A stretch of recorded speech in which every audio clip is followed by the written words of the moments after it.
So this is performance evaluation is the checking element of PDCA cycle. Organization has produced something, implemented the management system, and now it has to check whether the system is working well. That's the element performance evaluation clause number 9.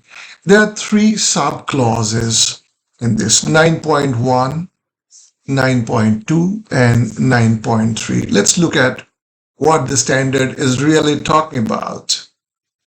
So in performance evaluation, there are three sub clauses. Clause number 9.1 talks about measurement, monitoring, measurement, analysis, and evaluation. So this is clause number 9.1. 9.2 is internal audit. And clause number 9.3 is management review. Now let's see what 9.1 requires in detail. Measurement, monitoring, and analysis and evaluation. The standard requires the organization shall determine what needs to be monitored and measured. It is the prerogative of the organization to identify what they need to measure, what they need to monitor. For example, suppliers' performance, process conformity trend, product conformity trend, rework trend, rejection trend, customer order, repeat visit, whatever they want necessary for effective management of the management system. Organization needs to identify those elements of the management system. And then method how these activities will be performed, how monitoring and measurement will be performed objectively to ensure valid results. For example, how customer satisfaction will be measured, how suppliers' performance will be measured, because the measurement process has to be well established so that the results of those monitoring and measurement are valid. And then it also requires stage when this will be done, when the monitoring and measurement will be performed, at what stage. For example, internal audit, if this is monitoring process, how frequently this will be done, when this will be done, what kind of monitoring, the supplier performance, how frequently they will be done, customer satisfaction, how this will be done, how frequently, is it after every project or annually after serving several projects, stuff like that. So those things are to be identified by the organization, and when those measurement monitoring results will be analyzed, and then finally they will be evaluated, and then these results will provide input to management review for evaluation of the performance of the organization, effectiveness, and leading to continual improvement. That's measurement and this monitoring, measurement, analysis, and evaluation. And the standard requires whatever measurement and monitoring the standard has identified, those records need to be retained as documented information. Next element is internal audit. Internal audit is the second performance evaluation process. The internal audit is conducted to assess performance of the organization or evaluate the performance of the organization. Now, what internal audit requires as per 9001/2015 clause number 9.2? Let's see. The standard requires the internal audit shall be performed to assess conformity to organization's own quality management system requirement. The standard has got certain requirements, and certain requirements are left to the organization to decide. For example, ISO 9001 standard requires internal audit to be conducted at a periodic interval. It does not specify the frequency. It is the organization to decide the frequency at which they need to do, or for that matter, management review. So those requirements are left to the organization. With regard to the documentation, standard requires certain documented information to be maintained and retained. For example, scope, objective, and the quality policy. These are documented information the standard requires to be maintained. There are several other records or documented information standard requires to be retained. Basically, those are records. For example, competence record. For example, calibration records. For example, audit records. For example, management review report records, management review records, non-conformity, corrective action, all those, determination of the requirement of the customer with regard to their products and services, changes to the requirements, design verification, design validation, design input, design output, all those are mandatory requirement. Procurement, in procurement process, externally provided process, product and services, the standard required the supplier evolution and re-evaluation record shall be retained as documented information. They do not specify how the supplier shall be evaluated. It is left to the organization. So organization, based on their own convenience and what is requirement of their own organizational unique requirement, organization structure, what works for them, what doesn't work for them, based on their organization's own priorities and process, they will decide additional requirement where standard gave them the freedom to do. Those requirements also need to be assessed whether what the organization has identified that they will do will also has to be audited. For example, if the organization says that internal audit shall be conducted once a year minimum, if there is any major non-conformity in certain areas, they will do more frequent audit there, or within 3 months' time, they will do a follow-up. Critical audits, critical areas must be audited, say, twice a year. All those are unique requirement. Those are also to be required to be implemented and audited. That's what it means. Also, there are requirements of the standard which needs to be also implemented and audited. For example, how customer requirements are determined, how they're evaluated, how they ensure the organization has capability before they offer the product and services to the customer, how they agree with the customer any ambiguity with the product requirement, how they manage changes to the requirement of the product and services. All those are requirement of the standard. So those requirements organization has to identify and implement. That's what it means. And what we see is all those requirements are effectively implemented and also they are maintained. Means it is initially implemented and they continue to follow this. This is what is the requirement. Now, how internal audit will be done? The organization has to develop an audit program. What is an audit program? Audit program is number of audits that will be undertaken over a span of time. The whole idea is that organization need to look at their own management system at a periodic interval to ensure all their processes are effectively implemented and producing results. Depending on that, they will decide what frequency they need to verify and need to perform audits. How many audits will have to be done? For that, the standard requires the organization shall develop an audit program considering the method of audit, frequency of audit, and with due consideration of previous audit results, criticality of the processes, and changes to the management system. It is quite obvious if the processes are critical, it needs more focus, more controls. If there are a lot of non-conformities in certain areas, this needs more attention. And also, if there is any changes made in the system, those changes will bring new risks, possibly even opportunity. Those also need to be assessed. Therefore, this program is for a span of time. And what we see as an auditor, that the audit program considers, as I just said, importance of the processes, changes affecting the system and results of previous audits.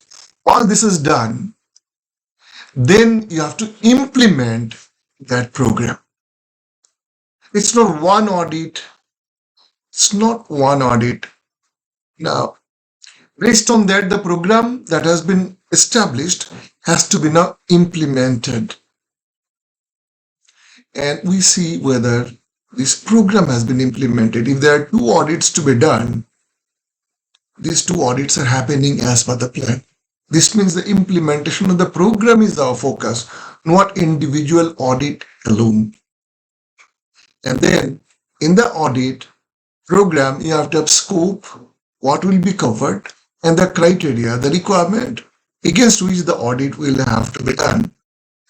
And the standard requires auditors shall be selected to ensure impartiality and objectivity, right? And the results of the audit shall be reported to the relevant management. In other words, audit report and audit observations shall have to be shared with the concerned department. In design department, what the audit team has seen has to be shared with them. The procurement department observation doesn't have to be shared with design department, but procurement department's observation and the findings has to be shared with them. Otherwise, they will not know where they stand. And it is quite obvious. And also, the correction and corrective actions must be taken without undue delay. That's the requirement. What is correction? Correction is elimination of the non-conformity. There is a defect, which is a non-conformity. When you correct the defect, that's a correction. In other words, if I give a simple example, in one inspection report, there was no signature or date. Who did the inspection? So as an auditor, you have got no way to know whether the authorized person has conducted the inspection based on the requirement of 8.6 and whether the items were verified against requirement by an authorized person before they were released. That was the requirement, and you found that there is no such evidence.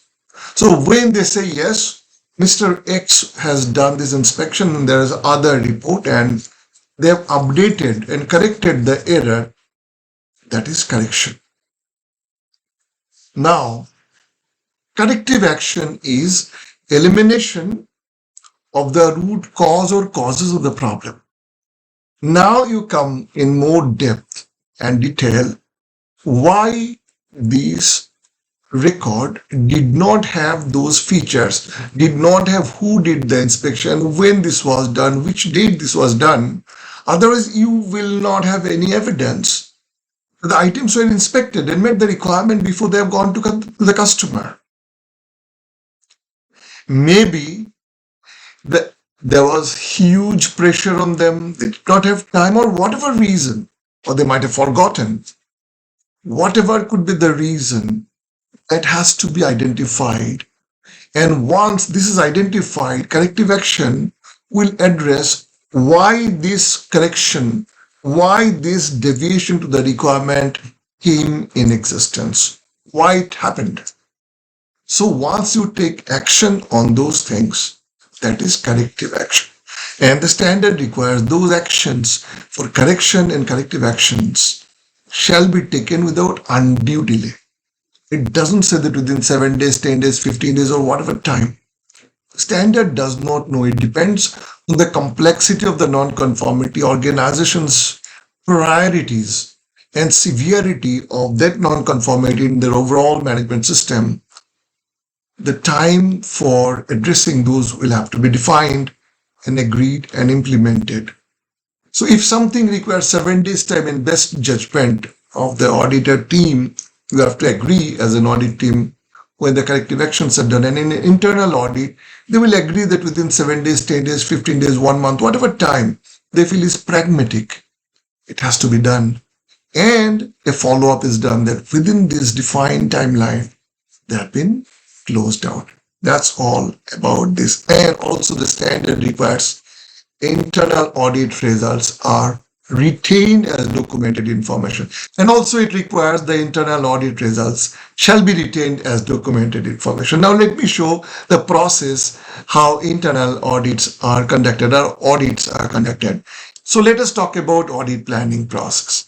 For audit planning process, you need inputs and you need activities and you will get an output. Now, what are the inputs? Input is the major changes in the quality management system. As we mentioned, you need to have the consideration of the changes in the management system. Independence of the auditor is very important. Process non-conformity trend, identified critical processes, previous non-conformities, previous audit results, and product non-conformity trend. These are some of the inputs you should consider. Customer complaints, for example, customer feedback trend. These are some of the inputs that will define how do you develop the audit program, and the controls will be approval of the procedure or the plan. Based on that, a review will be done by authorized person to approve this program itself, and then the result of this will be a good audit plan. So audit planning is the process. Audit plan is the product of the process. That's how it is done. And performance evaluation, the last element is management review. Management review is the high-level review by the top management of the organization, right?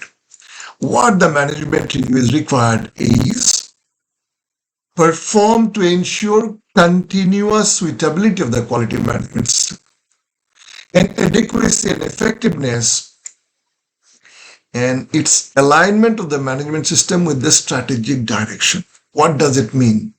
Quality objectives must be aligned with the strategic objectives.